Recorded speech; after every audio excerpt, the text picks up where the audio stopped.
ಏನು ಈಗ ಕೋಲಾರ ತಾಲೂಕಿನಲ್ಲಿ ಮಣಿಘಟ್ಟದಲ್ಲಿ ಮೊನ್ನೆ ರಾತ್ರಿ ನಡೆದಂಥ ಕೃತ್ಯದಲ್ಲಿ ಅಶೋಕ್ ರೆಡ್ಡಿ ಎಂಬುವರನ್ನ ಮೋಹನ್ ರೆಡ್ಡಿ ಅವರು ಜಮೀನು ಮತ್ತು ಮನೆ ವಿವಾದದಲ್ಲಿ ಏನು ಅತ್ಯಂತ ಕ್ರೂರವಾಗಿ ಅವ್ರಿಗೆ ಜಮೀನು ಬೇಕು ತಾನೇ ಪಡ್ಕೊಳ್ಬೇಕು ಅಂತ ಅಶೋಕ್ ರೆಡ್ಡಿ ಅವ್ರನ್ನ ತನ್ನ ಕುಟುಂಬದವರೆಲ್ಲ ಕೊಲೆ ಮಾಡುವ ಯತ್ನನ ನಡೆಸಿದ್ದಾರೆ ಅಶೋಕ್ ಅವ್ರ ಮೇಲೆ.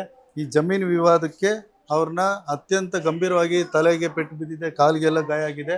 ಜಮೀನೆಲ್ಲ ತಾನೇ ಸ್ವಂತವಾಗಿ ಎಲ್ಲ ಪಡ್ಕೊಳ್ಬೇಕು, ಇವ್ರಿಗೇನು ಸಿಕ್ಕಬಾರ್ದು, ಇವ್ರು ಬದುಕಿದ್ರೆ ಇವ್ರು ಬಂದು ಪಾಲು ಕೇಳ್ತಾರೆ, ಇವ್ರನ್ನ ಕೊಲೆ ಮಾಡಬೇಕಂತ ಏನು ಮಾಡಿದ್ದಾರೆ ಈ ಕೃತ್ಯಕ್ಕೆ. ಮತ್ತು ಈ ಗ್ರಾಮಾಂತರ ಪೊಲೀಸ್ ಠಾಣೆಯಲ್ಲಿ ನಮ್ಮ ಪೊಲೀಸ್ ಇಲಾಖೆಯವರು ಕಾಂತರಾಜ್ ಸರ್ ನೇತೃತ್ವದ ತಂಡದಲ್ಲಿ A1 ಆದಂಥ ಮೋಹನ್ ರೆಡ್ಡಿಯನ್ನು ಬಂಧಿಸಿದ್ದಾರೆ. ಅವರಿಗೆ ನಾವು ಈ ಮೂಲಕ ಅಭಿನಂದನೆಗಳನ್ನ ತಿಳಿಸ್ತಾ ಇದ್ದೀವಿ. ನಾನು ಅಶೋಕ್ ರೆಡ್ಡಿ ಅಂತ ನನ್ನ ಹೆಸರು. ನಮ್ಮದು ಊರು ಬಂದ್ಬಿಟ್ಟು ಮಣಿಘಟ್ಟ. ನಮ್ಮ ತಂದೆ ಹೆಸರು ಲೇಟ್ ರಾಮಕೃಷ್ಣ ರೆಡ್ಡಿ. ನಮ್ಮ ತಾಯಿ ಹೆಸರು ಯಲ್ಲಮ್ಮ ಅಮ್ಮಯ್ಯಮ್ಮ ಬ್ರಾಕೆಟ್.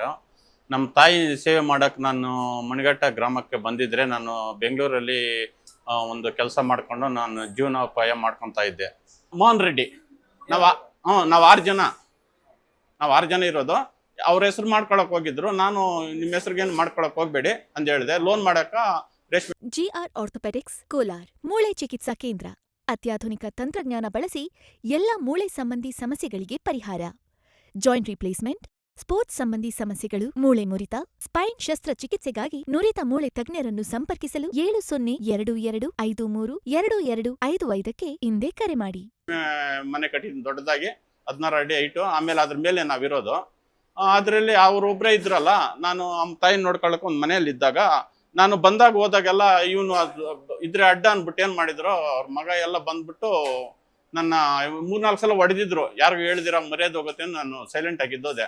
ನೆಕ್ಸ್ಟು ಮೊನ್ನೆ ನೈಟ್ ಬಂದಾಗ ಗಾಡಿ 2 ವೀಲರ್ಗೆ ಒಂದೊಂದು ದಿವಸ ಒಂದು ಥರ ಮಾಡ್ತಾಯಿದ್ರು. ಮೊನ್ನೆ ಎಲ್ಲ ಲೈಟು ಇಂಡಿಕೇಟರ್ ಎಲ್ಲ ಕಿತ್ತು ಬಿಸಾಕಿದ್ರು. ನಾನು ಬಂದ್ಬಿಟ್ಟು ಹೆಂಗ ಲೈಟ್ ಎಲ್ಲ ಕಿತ್ತು ಹಿಂಗೆ ಮಾಡ್ತಾ ಇದ್ದಾರೆ ಅಂದ್ಬಿಟ್ಟು ನನ್ನ ಪಾಡಿಗೆ ನಾನು ಬೈಕೊಂಡು ಮೇಲೆಗೆ ಬಂದೆ. ಅದೇ ಟೈಮ್ಗೆ ನಮ್ಮ ಅಣ್ಣ ಮಗ ಒಬ್ಬ ಅವ್ನು ಗಾಂಜಾ ಎಲ್ಲ ಹಾಕ್ತಾನೆ. 3 ಗಂಟೆಗೆ ಹೋಗ್ಬಿಟ್ಟು 11:30-12 ಗಂಟೆಗೆ ಬರ್ತಾನೆ. ಸಣ್ಣಗ ಇದ್ದಾನೆ. ಅವಾಗ ಬಂದ್ಬಿಟ್ಟು ನಾನು ಸ್ಟೇರ್ ಕೇಟ್ ನಾನು ಮಾತಾಡ್ಕೊಂಡು ಬರ್ತಾ ಇದ್ದಾಗ ಅವ್ನು ಹಿಂದೆನೇ ಬಂದು ಸ್ಪೀಡಾಗಿ ಆಮೇಲೆ ಏನು ಹೇಳಿದ್ರು ಅಂದರೆ, ಇವನೇನು ನಮ್ಮ ಮನೆ ಹತ್ರ ಬಂದು ನೀನೇನೋ ಇದು ಮಾಡೋದು ಅದು ಅಂದ್ಬಿಟ್ಟು ಅವ್ರ ಅಪ್ಪನ ಕರೆದ್ಬಿಟ್ಟು ನೀನು ಏನು ಮಾಡ್ತೀರಿ ಇರೋ, ನೀನು ಸಾಯಿಸಾಕ್ತೀರಿ ಅಂದ್ಬಿಟ್ಟು ಮನೆಯಿಂದ ರ್ಯಾಡ್ಗಳು ಎತ್ಕೊಂಡ್ಬಂದು ನಾನು ಹೋಗೋಷ್ಟೊತ್ತಿಗೆ ಸೊಂಟಕ್ಕೆ ಹಾಕಿದ್ರು. ನಾನು ಬಿದ್ದೋಗ್ಬಿಟ್ಟೆ. ಬಿದ್ದೋದ್ರೆ ಏನಾಗಾಯ್ತು, ಬಾರಲ್ ಬಿದ್ದೋದೆ. ಬಾರಲ್ ಬಿದ್ದರೆ ತಲೆಗೆ 4-5 ಏಟ್ ಹಾಕಿದ್ರು. ಇಲ್ಲಿ ಬ್ಲಡ್ ಎಲ್ಲ ಹೋಗಿರೋದು ನಾನು ಮತ್ತೆ ಜ್ಞಾನ ಇರಲಿಲ್ಲ. ಬ್ಲಡ್ ಎಲ್ಲ ಹೋಯ್ತು. ಆಮೇಲೆ ನೀರು ಎತ್ಕೊಂಡು ಬಂದು ಬ್ಲಡ್ ಜಾಸ್ತಿ ಹೋಗ್ಬಿಟ್ಟಿದೆ ಅಂತ ಅಟ್ತಾ ಇದ್ದಾರೆ ಅವ್ರ ಹೆಂಡತಿ, ಅವ್ರ ಮಗಳು ಎಲ್ಲ. ಅವರು ಕಚ್ಚಿ ಇದೆಲ್ಲ ಮಾಡಿದ್ರು. ಆಮೇಲೆ ನಮ್ಮ ಅಣ್ಣ ಏನು ಮಾಡಿದ್ನು, ಹಿಂಗೆ ಹೊಡೆದ್ರೆ ಆಗಲ್ಲ ಅಂದ್ಬಿಟ್ಟು ಅವ್ನು ರಕ್ಷಿತ್ ಅವರಿಬ್ರು 2 ದೊಣ್ಣಿನ ರ್ಯಾಡ್ ಎತ್ಕೊಂಡ್ ಬಂದ್ಬಿಟ್ಟು ಈ ಬಿದ್ದೋಗಿದ್ನಲ್ಲ ಬಾರ್ಲು, ಇಲ್ಲಿ ಸಪ್ಪೆಗೇನೋ ಇಲ್ಲಿಗೆ 28 ಮೇಲೆ ಹೊಡೆದಿದ್ದಾರೆ. ಹೊಡೆದಾಗ ಅವಾಗ ನನಗೆ ಸ್ವಲ್ಪ ಜ್ಞಾನ ಬಂತು. ನಾನೇನು ಮಾಡಿದೆ, ಇವ್ರ ಹತ್ರ ತಪ್ಪಿಸ್ಕೊಂಡು ಪ್ರಾಣಾಪಾಯದಿಂದ ನಾನು ಬೇರೆ ಮನೆಗೆ ಓಡೋದೆ.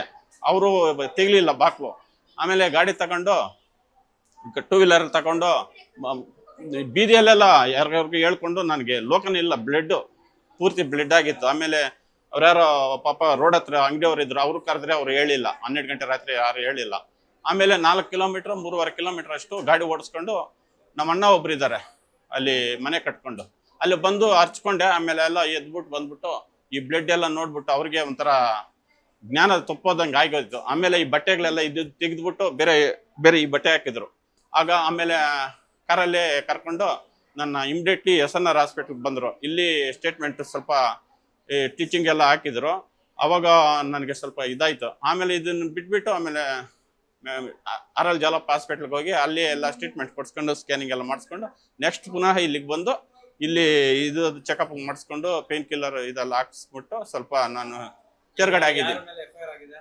ಮೋಹನ್ ರೆಡ್ಡಿ, ರಕ್ಷಿತ್, ಆಮೇಲೆ ಕನಕಮ್ಮ, ಚಂದನ.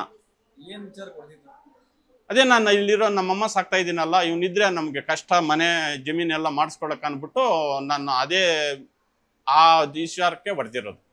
ಬೇರೆ ವಿಚಾರ ಏನಿಲ್ಲ. ನ್ಯಾಯ ಸಿಗ್ಬೇಕು ನನಗೆ. ನಾನು ಅನ್ಯಾಯಕ್ಕೆ ಹೋಗಿಲ್ಲ. ನಾನು ನಮ್ಮ ತಾಯಿನ ಸಾಕೋಕೆ ಉದ್ದೇಶದಿಂದ ಬಂದರೆ ನನ್ನ ಈ ರೀತಿ ಚಿತ್ರಹಿಂಸೆ ಕೊಟ್ಟಿದ್ದಾರೆ ಬೇರೆ ಟೈಮ್ ಎಲ್ಲ. ಆದ್ರೂ ನಾನು ಸಹಿಸ್ಕೊಂಡಿದ್ದೀನಿ. 1 ಸಲ ಅಲ್ಲ 10 ಸಲ. ನಾನು ಕೆಳಗಡೆಗೆ ಹೋದ್ರೆ ತಪ್ಪು ಮೇಲೆ ನಮ್ಮ ಮನೆಗೆ ಯಾರನ್ನ ನಮ್ಮ ತಾಯಿ ನೋಡಕ್ ಬಂದ್ರು ಅವ್ರು ನಂಗೆ ಕಳಿಸ್ತಾರ. ನಮಗೆ ಯಾರು ಸಪೋರ್ಟ್ ಬರಬಾರ್ದು ಬಿಟ್ಟು ನಾನು 1 ವರ್ಷದಿಂದ ನೋಡ್ತಾ ಇದ್ದೀನಿ. ಯಾರನ್ನ ಊರವ್ರು ಯಾರನ್ನ ಬಂದ್ರೆ ಅವ್ರಿಗೇನು ಹಿಂದೆ ಹೇಳ್ಕೊಡೋದು, ನನ್ನ ಮೇಲೆ ಬೇರೆ ಥರ ಹೇಳಿ ಹಂಗೆ ಕಳಿಸೋದು. ನನ್ಗೆ ಯಾರು ಸಪೋರ್ಟ್ ಇಲ್ದಿರ ನಮ್ಮ ಅಮ್ಮನ ಚೆನ್ನಾಗಿ ಸಾಕ್ತಾ ಇದ್ದೀನಿ. ನಮ್ಮ ತಾಯಿನ ಸಾಕೊಂಡ್ರೆ ಸಾಕು, ನನ್ಗೆ ಇನ್ನೇನು ಬೇಕಾಗಿಲ್ಲ.